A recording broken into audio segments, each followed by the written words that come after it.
poporul meu. Poporul tău va fi și poporul meu. Dumnezeul tău va fi Dumnezeul meu. Dumnezeul tău va fi și Dumnezeul meu. Unde vei muri tu, voi muri și eu. Unde vei muri tu, voi muri și eu. Și voi fi îngropat acolo. Și voi fi îngropat acolo. Facă în Domnul ce-o vrea. Facă în Domnul ce-o vrea. Dar nimic să nu mă desparte de tine. Dar nimic să nu mă desparte de tine. Decât moartea. Haideți să aplaudăm. Vă rog să îngenunchiați. Frate Păstor Dănuț. Haideți înainte să îngenuncheze fratele meu Răi. Aș vrea să îl întreb înaintea matului, înaintea părinților și înaintea bisericii. Frate Răi, vrei să te întreb înaintea Domnului? Vrei să mergi în căsătorie de astăzi cu sora noastră Mary? Da. Până când? Toată viața. Pe baza mărturiei lui Dumnezeu să-i ajute. Vreau să întreb și eu pe sora noastră Mary. Mary, nesilită de nimeni. De astăzi vrei să mergi în căsătorie cu fratele meu Răi? Da. Până când? Pentru totdeauna. Dumnezeu să le ajute și Dumnezeu să le binecuvinteze. Și voi să spuneți tare, că dați un aplauz mai tare. Nu vă fie greu, și mai tare. Și mai tare pentru Domnul și pentru ei. E ziua lor, e bucuria lor. Hai să spunem Dumnezeu să-i binecuvinteze. Aș vrea să îngenuncheze cu fața unul câte altul. Să ne ți-vă de mână bine. Noi o să ne rugăm pentru ei și punem numele lui Iisus Hristos peste ei. Și voi spuneți amin tare. Mai tare aminu. Aminu. Și ce înseamnă? Așa să fie. Hai să spunem Dumnezeu să binecuvinteze această familie. Voi spuneți amin tare. Vă rugați-mă noi. Pentru că Tu ești Dumnezeu și ești mare, Doamne. Tu ai spus că întemeiezi familia, Doamne, în momentul acesta. Mă rog pentru Mary, Doamne, și mă rog pentru ei, Doamne, în acest moment, Doamne. Te rog în numele lui Iisus Hristos să le dai binecuvântarea cerului și a pământului, Doamne. Știu, Doamne, că Tu ai întemeiat această familie, Doamne, și a fost hotărâtă de Tine, din cer, Doamne. O, Te rog să-i binecuvintezi. Te rog să-i păzești, Doamne, și Te rog să le dai biruință. O, Te rog în momentul acesta, cu numele lui Iisus Hristos peste ei. Te rog în momentul acesta, în momentul acesta, Doamne, dă-le binecuvântarea cerului și a pământului, Doamne. Știu, Doamne, este un drum, Doamne, nou, necunoscută ei, dar bine cunoscut de Tine. Te rog să-i păzești, Te rog să-i ocrotești, Te rog, Doamne, dă-le binecuvântare, Doamne.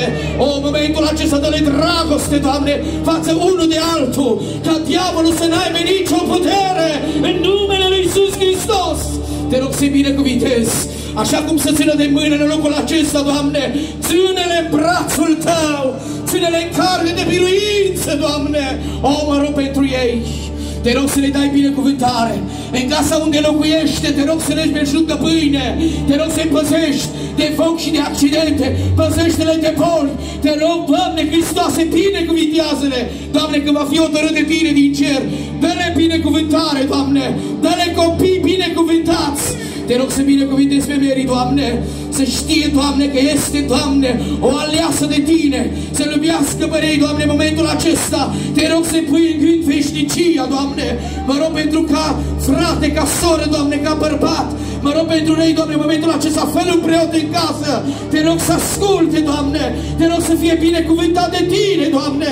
Te rog în momentul acesta, binecuvintează-i.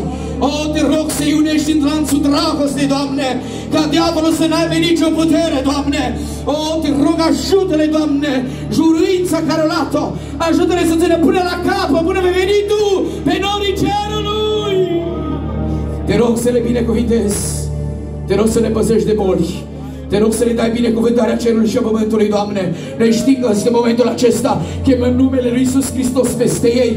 Chemăm numele lui Iisus Hristos peste ei. Doamne, la plecare și la venire unde va merge, Doamne, ocrotește-i, binecuvintează-i, Doamne. Te rog să-i binecuvintezi. Te rog să le dai înțelepciune, Doamne. Te rog la Mary, Doamne, să-i dai o înțelepciune. Să asculte, Doamne. Te rog să asculte în familie, Doamne. Te rog să binecuvintezi pe fratele meu, Doamne Rei. Te rog, Doamne, fă-l un bărbat, fă-l un preot în casă, Doamne, să știe să-ți conducă familia, Doamne. O, binecuvintează familia aceasta. Ce binecuvintezi Tu, rămâne binecuvântat. Și biserica să spună amin. Din această zi vă declarăm soț și soție. Ridicați-vă în picioare, haideți să aplaudăm. Bine să poate săruta, poți să sărut mireasa. Nu ți-e rușine. Haideți să ne dăm o cântare de bucurie așa cu sub în picioare. O cântare evreiască care spune Aba, Dumnezeu este Tatăl nostru. Aplaudați! Îndrăzneală, aplaudați mirii! Vreau să rămână mire aici lângă mine, să se bucure împreună cu mine. Dacă simțiți să... Ascultați, dacă simțiți să bat, poate în biserică nu facem, dar aici, dacă simțiți să bateți din palme, bucurați-vă împreună cu noi. Nimeni nu ne poate opri să ne bucurăm. Haideți să cântăm cu toată această cântare.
haideți, lăsați-o toți pe Dumnezeu. Sfânta Lui, ridică-ți mâinile, ridică-ți mâinile și cântă-i numele, căci Dumnezeu l-a ridicat. Ridică-ți mâinile și cântă-i numele, căci Dumnezeu l-a ridicat. Haideți, haideți, cântăm pe mândele, sunt un nume, să rigă și când să cântăm în fața Lui, să strigăm în fața Lui, ele toți sunt succes.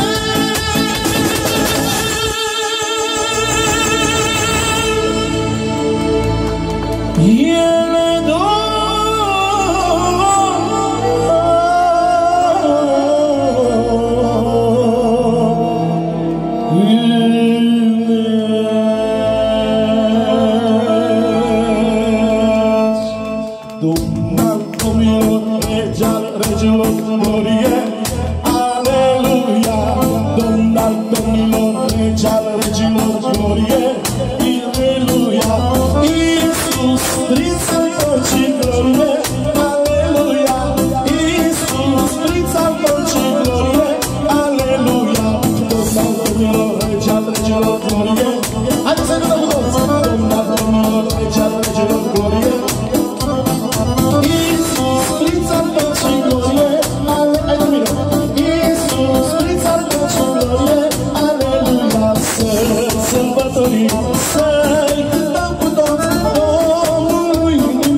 m-am născut copil sărac, dar acum sunt bogat.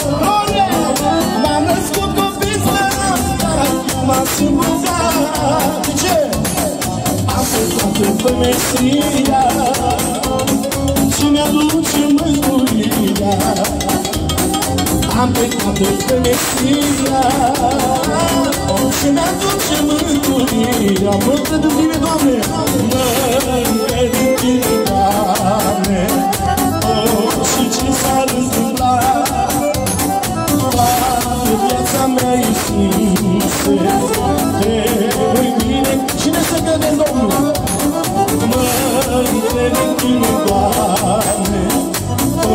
Și ce s-ar întâmpla toată viața mea, Iisuse, te voi binecuvânta. M-am săturat, m-am săturat de această lume stricată.